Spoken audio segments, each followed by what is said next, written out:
Today we're going to be making Safe and Fair birthday cake blondie mix.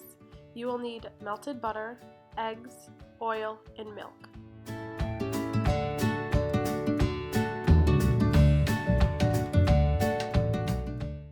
To begin, you will add the blondie mix to a mixing bowl. You will then add in the oil,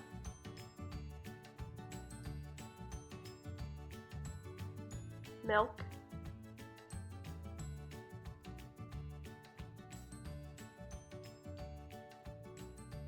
eggs, and melted butter. Then you will stir until combined.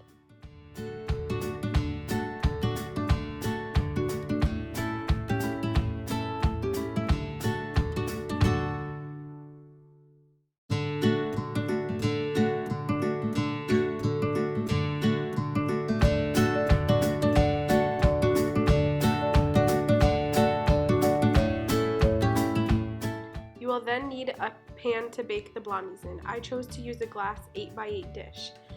I then sprayed it with non-stick cooking spray and added the blondie mix to the pan.